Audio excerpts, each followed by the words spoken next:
Jeremy joins us in Cincinnati, Ohio. Jeremy, you're on the Ken Coleman Show. Hey there, Ken. I hope you can hear me okay. I hear you loud and clear, sir. What's going on? So I'm calling because I need some help. I'm really trying to figure out my sweet spot. I have an idea of what I want to do, what I feel like is really speaking on my heart, and I just need some help confirming that and how to go from there. Great. Tell me what it is.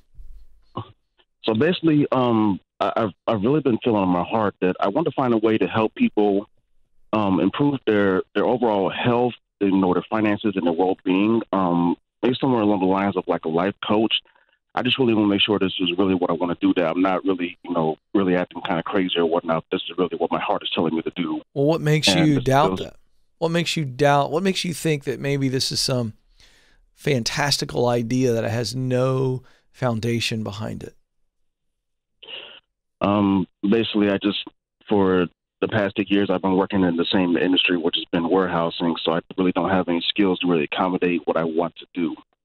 Okay. Well, let's test that, because that's huge. If, in fact, you don't have the talent to pull this off, it's not your sweet spot, correct? Yeah. All right. Your sweet spot is at the intersection of talent, passion, mission. In other words, you use your talent to perform your passion to produce your mission. You use what you do best to do work you love to produce a result that matters to you. That's how we figure out our purpose at work. That's the sweet spot. So the question is, are you just dealing with doubt because you've only worked in a warehouse?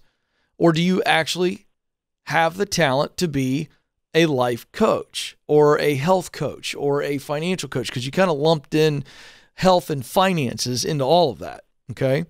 Yes. So what are your top 3 talents? If I went and interviewed everybody that knows you and I said, tell me what Jeremy does better than anything else, what would they tell me? They would definitely tell you I connect really well with people. I'm able to demonstrate how things work, basically like, how we're doing, how we process what we do at our job, how to do A, B, C, and D pretty well, and just overall a good listener as well. Okay. So here's what I wrote down. Okay. I'm synthesizing what you just told me. I've got your top 3 talents as connection, the ability to connect with people. And everybody understands what that means. Then I wrote down instruction, and then I wrote down communication. So I've got connection, instruction, communication. Those are your top 3 talents. Is that true or false? That is true. Okay, great. So the work that you love to do, there's going to be a direct correlation between those top 3 talents and the type of work you love to do.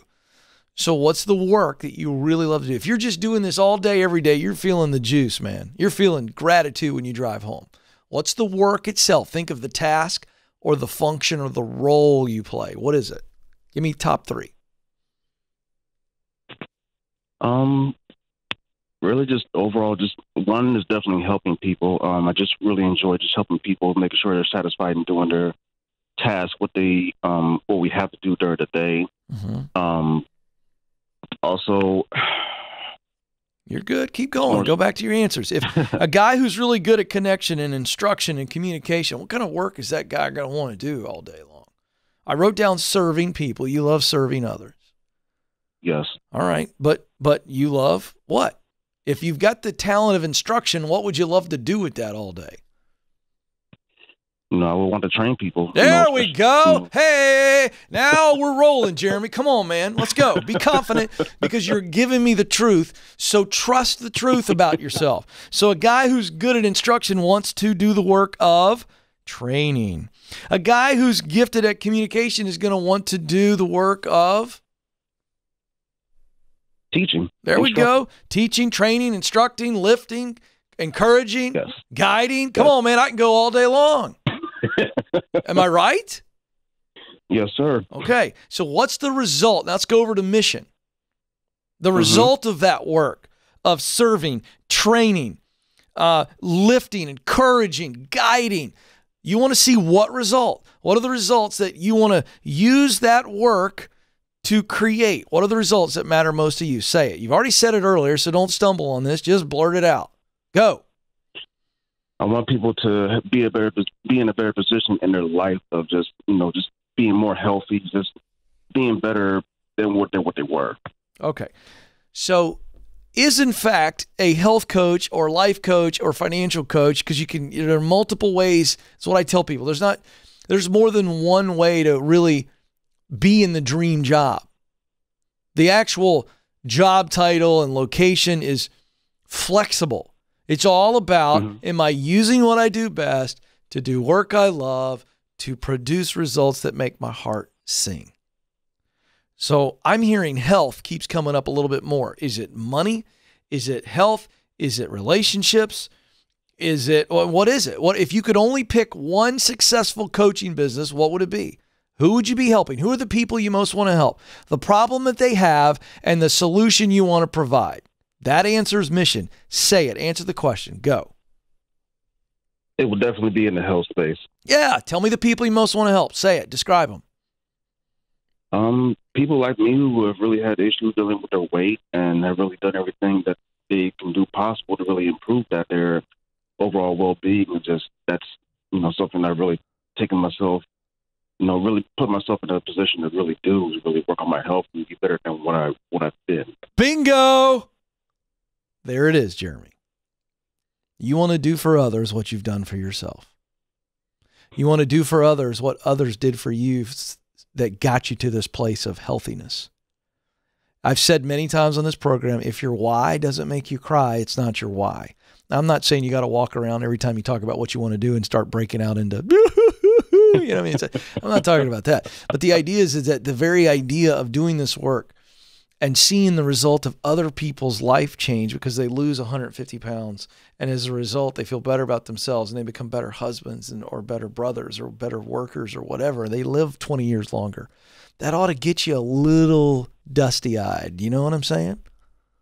Yes. And my wife has said this so well, so I always have to give my wife credit, but she says out of great pain, many times comes great passion. And as you begin to describe the people you want to help, you were describing yourself. That's pretty good. Because you know what they're going through, don't you? Yeah, I do. You know where they can get to, don't you? Yes. So I think it's not life coach, although that's possible. You could develop into a life coach, but I think ultimately you need to be in the nutrition and exercise space. And whether that's a physical trainer or a nutritional coach, or maybe you get all those qualifications. But I think that's the space you need to be in, because that's going to get you up on Monday mornings, because you're going to be fired up even when you don't feel good, aren't you? Yeah. Yeah, Jeremy, I think you know what your sweet spot is, don't you? Yes, sir, I do. All right. You're in stage 1. You're clear. Now it's about getting qualified. Stage 2, you're ready to walk into stage 2. And while you're in stage 2 of getting qualified, you need to get connected. Hang on the line. I'm going to give you my #1 best-selling book, The Proximity Principle, which says in order to do what Jeremy wants to do, he's got to be around people that are doing it and in places where it is happening. And so hang on the line, Jeremy. Madison's going to get you the version of that book that you need. And then you just take off and you get after it.